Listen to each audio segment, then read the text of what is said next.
For 7 years plus, I've been living in a traumatic situation. Because if people understand the type of food, the kind of situation that we put in people in the prison, then they'll understand the need of why we need to take action.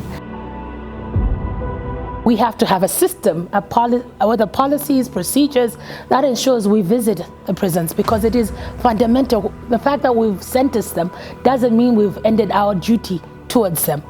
We have to go back into those systems, assess how they're living, whether their cases need review or issues have changed, and also just basically ensure that their basic human rights are being upheld. Within the first 2 weeks of his being convicted and he's going into prison, he was denied food because someone wanted to have sex with him. I witnessed people dying on a queue in a prison cell. But unfortunately, before the release order could be issued, the young man died. So that, I think, is one of the cases that has stayed with me for quite a while. That the death penalty does not inhibit capital crimes.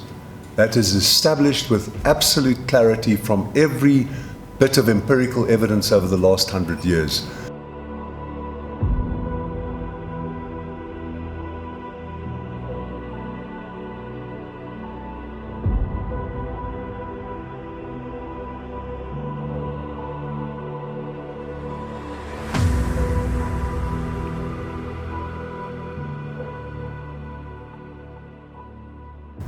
The system of mass incarceration has only existed for about the last 200 years. Before that, there was never mass incarceration in Africa.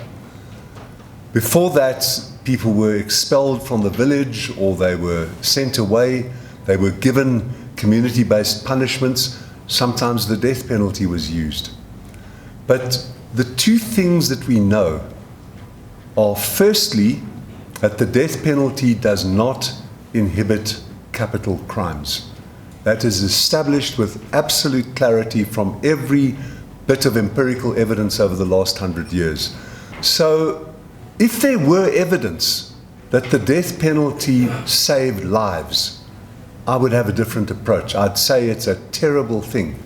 But, you know, let us consider. But we know with absolute clarity based on empirical studies that the death penalty has no consequence.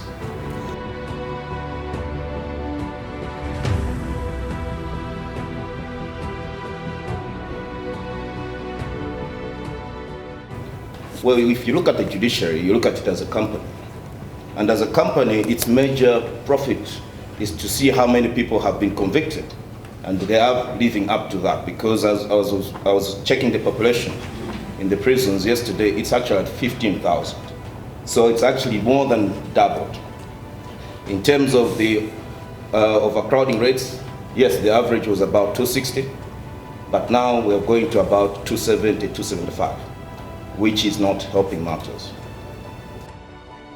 I've had the opportunity to be part of the judiciary for the past 29 or so years. Started off as a magistrate, so went through all the ranks.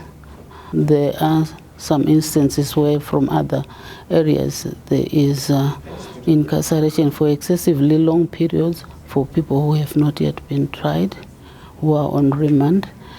And I thought probably sharing the best practice from the Zimbabwean side. We have an inspectorate team, a system in place for prison visits. Magistrates do it regularly.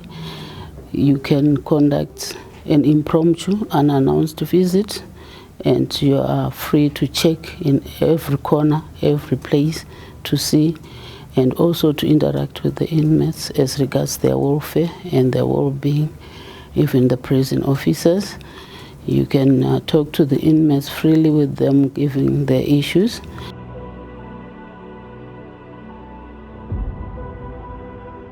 To 2006, I was arrested and taken into prison on charges of murder. And I stayed there for a period of over 7 years and a half without trial.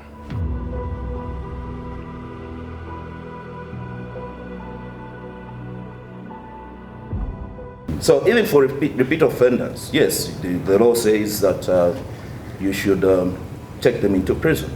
But they're repeating or they're reoffending for various other reasons, which I think we need to start interrogating at this point. Because someone repeatedly steals a bar of soap, or someone repeatedly steals a few cobs of maize because they're hungry. You call that person a repeat offender? So those are the questions I think we need to ask.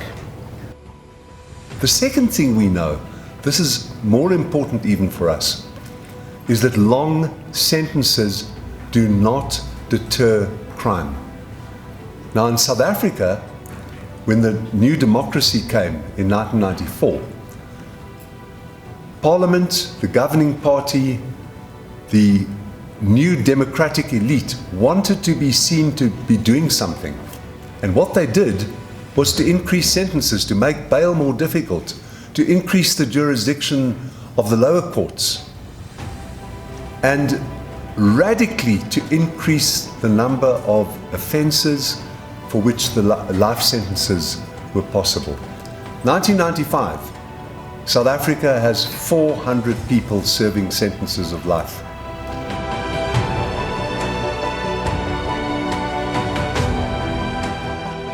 We had a decision in Malawi, which was rendered by the Constitutional Court, and which found that the conditions in prisons in Malawi were inhumane, and that their living conditions were a violation of their rights. So following that, we started making efforts as an inspectorate to ensure that the rights of the prisoners are respected.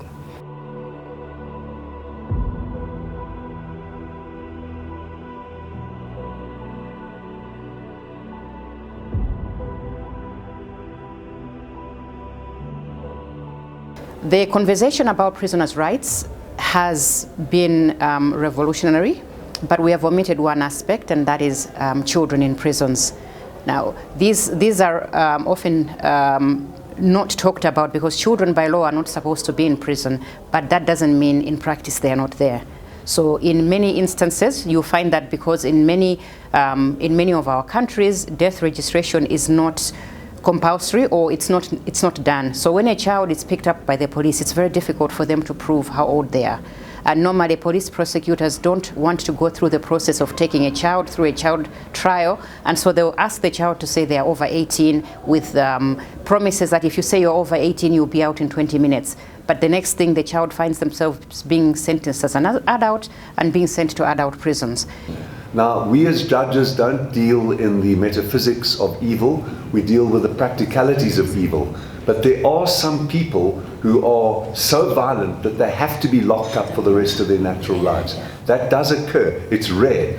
Having said all of that, having said why I believe in imprisonment, I think that we in Southern Africa do it wrongly, we do it excessively, and we, as I say to South African audiences, we are so busy trying not to drown that we're not learning to swim. And we can learn to swim by reordering our criminal justice system. Why do we have prison inspectorates? We are morally responsible for the population of prisons, so we must know about it.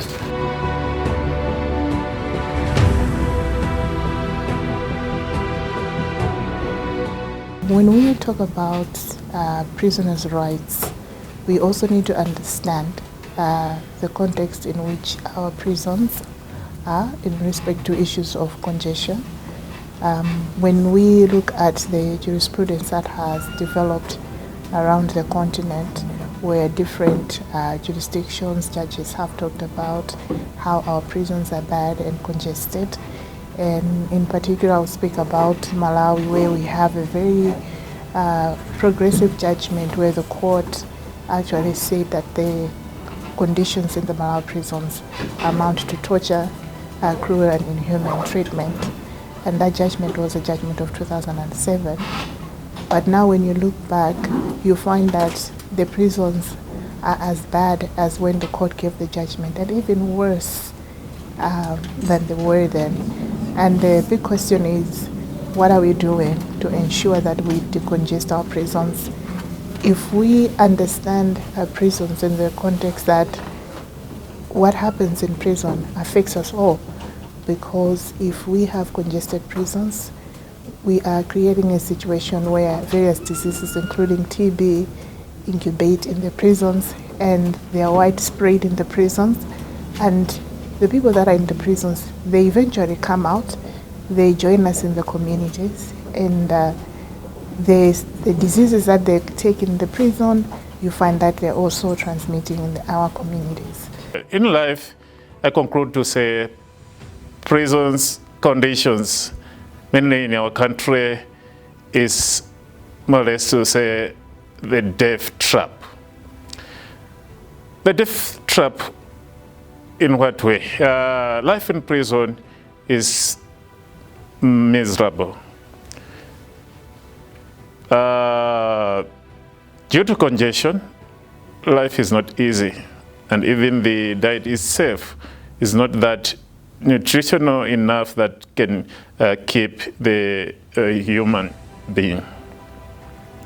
The sanitary part of it also contributes early deaths in such a way that there is no environment which can accommodate somebody who is suffering chronically ill diseases. There is also need to build more prisons to cater for people with their needs. We realize that those affected, for example, those with TB or contagious diseases, are housed in the same place with other inmates who are not suffering from the contagious diseases. There is need for facilities to be availed, rooms for proper isolation, and medical facilities to be provided. Efforts are being made, but more can be done to ensure that there is no violation of those inmates' rights.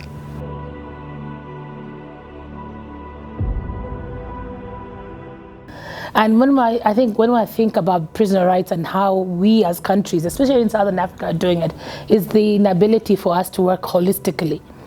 I think you cannot do prisoner rights without taking into consideration the amount of needs that they need because of the fact that they're incarcerated and they're not able to get to those things by themselves. And as such, although judiciaries are the ones who sentence them to those prisons, but the fact is states are the ones who are accountable and responsible for them whilst they're in those prisons. So the right to health, the right to education, the right to sanitary spaces, even the right to clothes, the right to food, are very fundamental for them. And in order for us to ensure that that is done, judiciaries themselves have to ensure that the laws and the standards and the policies are being implemented. We have to have a system, with the policies, procedures that ensures we visit the prisons, because it is fundamental. The fact that we've sentenced them doesn't mean we've ended our duty towards them.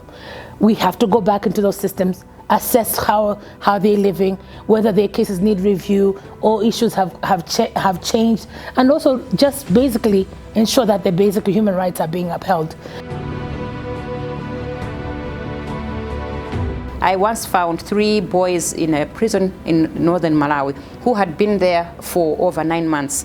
These were students in Form 4, where they write their school leaving exams. They had missed their exams. They were in very congested and terrible conditions. And I had to constitute as a court right there and then to grant them bail and to order to give them unconditional release. Sometimes you go into prison and you find undocumented prisoners who have overstayed there, and you're like, why are you here? Maybe on a homicide charge or on whatever charge, or they don't even know why they're in prison. And you check with the other agencies, They don't even have a file. They don't have anything. It's like this person was just dumped in prison.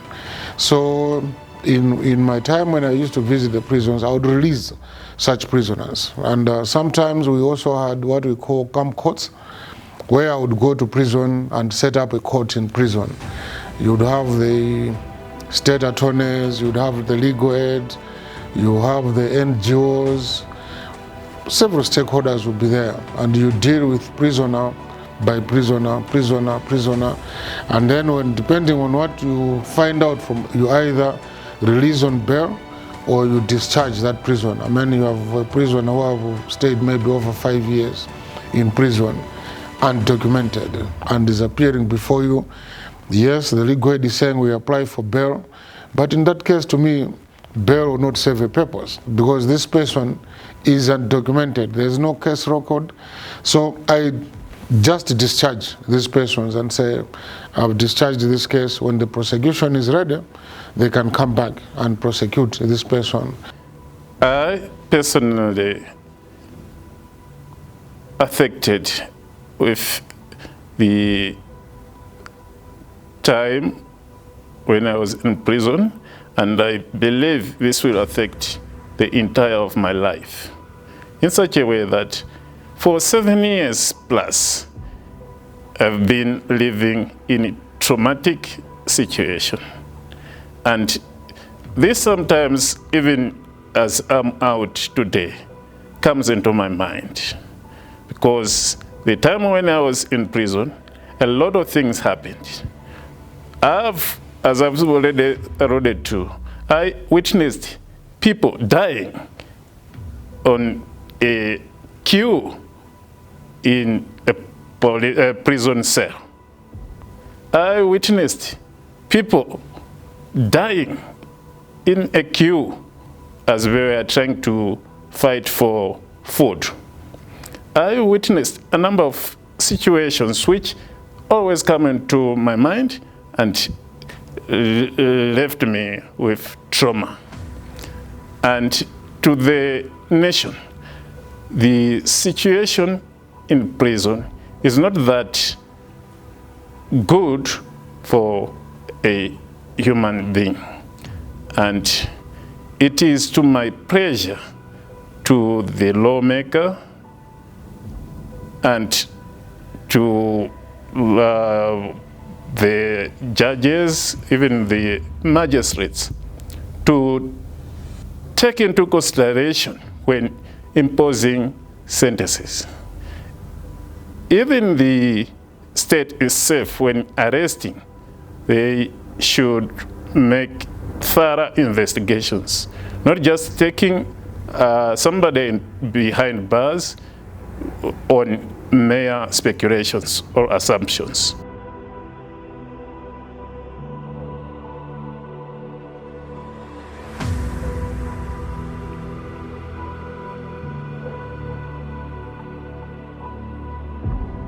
We visited a prison in Lilongwe where we found this young man. This young man had stolen a cell phone and was sentenced to 3 years imprisonment. Within the first 2 weeks of his being convicted and he's going into prison, he was denied food because someone wanted to have sex with him. So he was denied food for 2 weeks, after which he was forced to have sex, and then he was basically raped. So he then contracted AIDS. He was ignored because the treatment was left to his, or rather taking care of, his care was left to his fellow inmates, who also grew tired. And at that time, there were also all these apprehensions about HIV, so people were afraid to take care of him. When we went to that prison, I found him in a corner. He was naked. He didn't have any clothes. It was just a blanket covering him, and it was just a small blanket. He was all bones, and basically he was on his dying bed. We did make a recommendation immediately that he should be considered for release, but unfortunately before the release order could be issued, the young man died. So that, I think, is one of the cases that has stayed with me for quite a while. This is also besides now the conditions that the inmates in Malawi sleep in, because literally they have got only a space of 30 centimeters to sleep. So when they lie down, they don't have an opportunity to turn. In some prisons, the prisoners don't even have the space to sleep. So they either sleep whilst standing or they find a place to sit down. So that is also something that gets stuck with me.